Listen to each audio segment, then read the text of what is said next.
Being a founder or an entrepreneur is a very risky and often reckless way of making a living. It's sort of like flying a plane with no windows or radar to give you insights to be able to navigate the landscape so that you can fly without a crash. So how did you, as a founder and entrepreneur, build the kind of windows and radar into your plane so that you have a safe landing every time? If you're an entrepreneur, a business owner, or a CEO, you already live this. Growth can feel like a bet you're terrified to make because everything you've built is riding on it. Why not become a member of a community that is there to help you navigate these challenges? A great way to start is to press the subscribe button and take advantage of the hundreds of videos that will provide you with everything you need to succeed.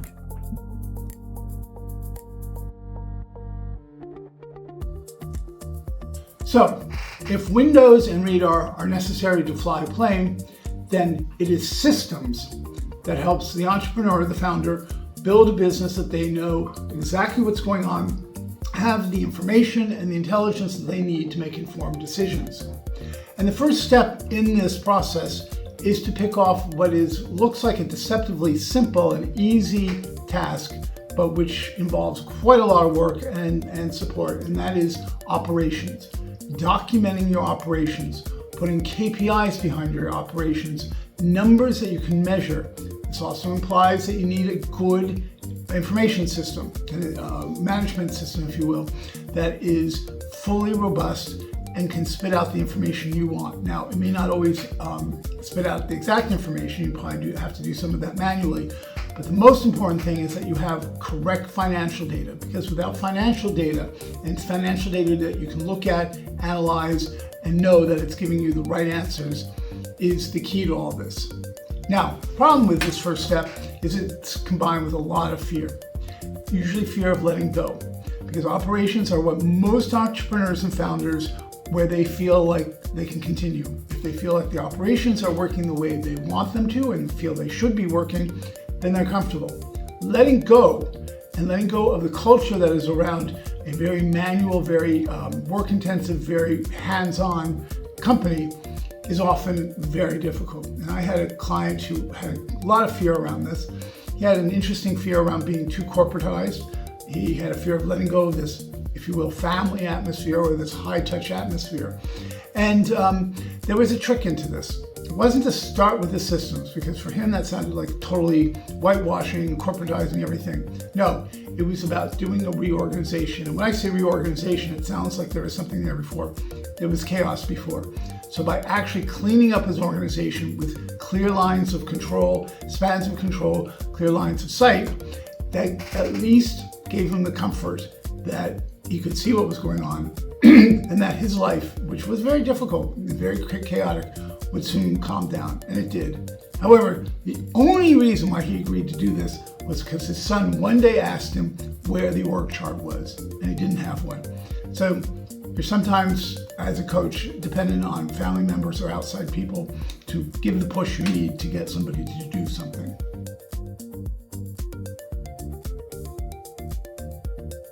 The second system is what I call strategy or strategic planning, which is actually a process. It's a process that every large company goes through every year on an annual track, usually in the summer. It's where they plan out the coming year. Now, big companies have track records history, so they have much more to go on. For a startup, even in its second, third, fourth year, you don't have a lot of data and you have maybe some insights. But the problem is that's when you really need a strategy. And a strategy is nothing more than a plan to get you to the goals that you want to achieve, whether they're financial, market-oriented, product-oriented, however you formulate those goals. The important thing is that after you've formulated those goals, you understand the organization you're going to need, the costs, the resources that you're going to need, the money to make this happen, the timelines, and who's responsible for what.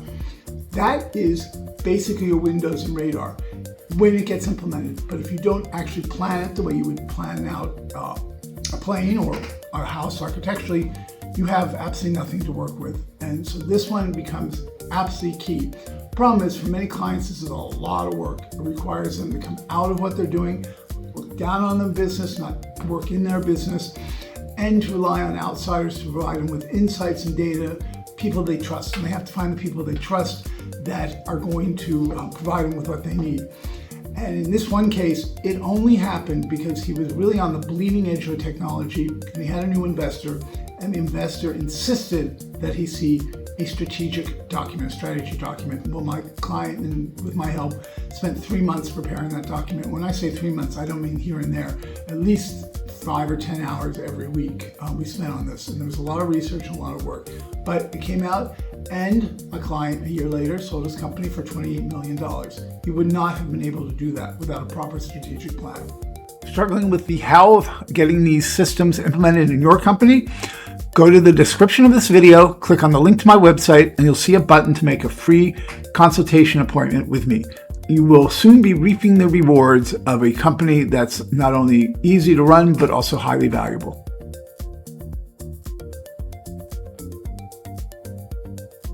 Now, I've said here for the last 4 or 5 minutes that it's a lot of work, and it is. However, there's been a major change in the last 2 years compared to what my clients were facing beforehand. And it is the introduction of AI.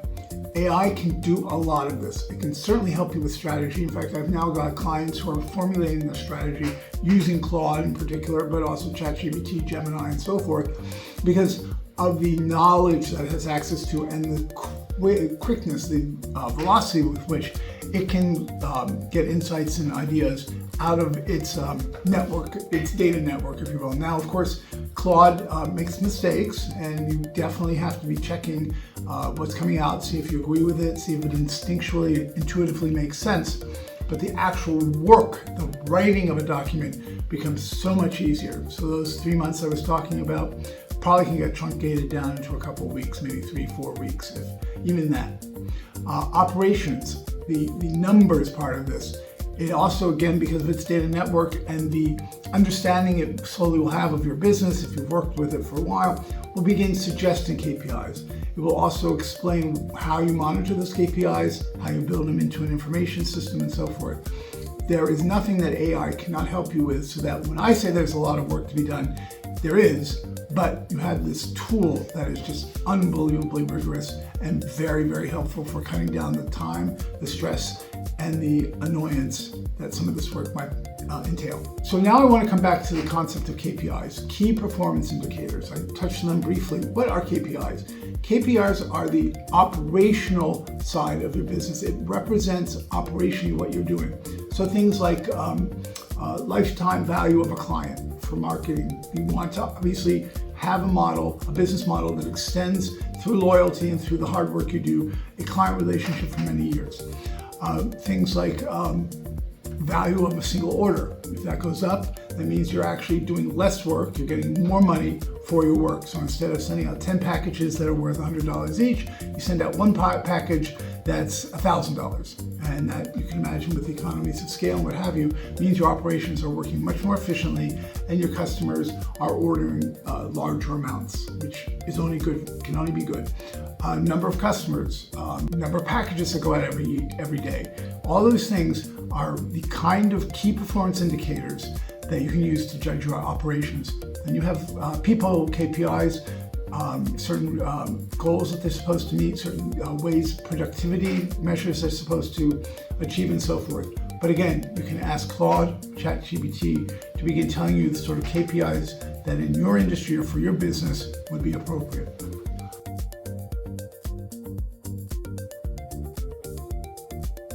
Finally, I want to talk about fear. And I've talked about that quite a lot in other videos, but this is the moment where fear can absolutely deep six everything you're doing. This change that I'm talking about, building the windows and the navigation system and radar for your business, requires you to let go. And in the process of letting go, you'll discover something very interesting. Your team will step up to the plate, and if they don't, you've got to reconsider who you have as your team. Because as you let go, you empower them to take over some of the tasks you might have done before. You've made them responsible, which is always a good feeling. And above all, you've made them feel like they might own part of the solution. So if you do this right, letting go is one of the most important actions that you can take in any business that you have. Let go, let other people do it, empower them to take care of it. You need to be the front. You need to be the bridgehead into the new customers, new markets. You need to be a leader and not a doer. And therefore your fear you need to let go of your fear. Operations, strategy, numbers, letting go. 4 systems, and every one of these clients proves the same brutal truth. Install them and you build something you can sell or hand off. Skip them and you're not an owner. You're the business's only load-bearing wall, and load-bearing walls don't get to leave. Please leave a comment below or go to the description of this video and check on my website or book a time for a free consultation.